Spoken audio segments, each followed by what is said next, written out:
লোকসভা নির্বাচনের আগে বিরোধী শিবিরে ভাঙন ধরালো শাসক দল। শনিবার বিজেপি ছেড়ে তৃণমূল কংগ্রেসে যোগদান করলেন সুতির বংশবাটি এলাকার 2 শতাধিক পরিবার। জঙ্গিপুরে জনতার দরবারে নবাগতদের হাতে তৃণমূলের পতাকা তুলে দিয়ে দলে স্বাগত জানান জঙ্গিপুর সাংগঠনিক জেলা তৃণমূল কংগ্রেসের চেয়ারম্যান তথা বিধায়ক জাকির হোসেন।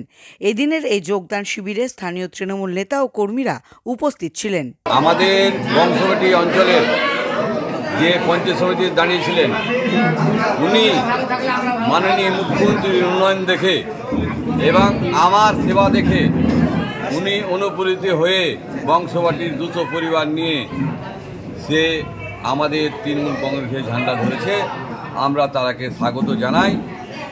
আমরা মাননীয় মুখ্যমন্ত্রীর নেতৃত্ব যে বাংলাকে চালাচ্ছে, বাংলার লক্ষ্মী ভাণ্ডার দিয়েছে, স্বাস্থ্যসাথী দিয়েছে এবং মাননীয় মুখ্যমন্ত্রী এলাকার যে উন্নয়ন করেছে, রাস্তাঘাট কিছু বাদ নেই, সেই দেখে অনুপ্রেরণী হয়ে দেবাশিস মাঝি, দুলাল মাঝি তার নেতৃত্বে 200 পরিবার আজকে জয়েন করলেন।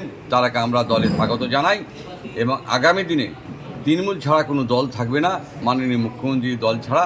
কারণ বুঝেছে মানুষ যে উন্নয়ন করতে গেলে মাননীয় মুখ্যমন্ত্রীর সঙ্গে থাকতে হবে। তাই সেই আমাদের দেবাশিস মাঝি জয়েন করেছে এবং আমাদের নেতৃত্ব সকলেই বিজেপির জয়েন করেছে। তারাকে আমরা দলে স্বাগত জানাচ্ছি। বাংলা টুডে নাও।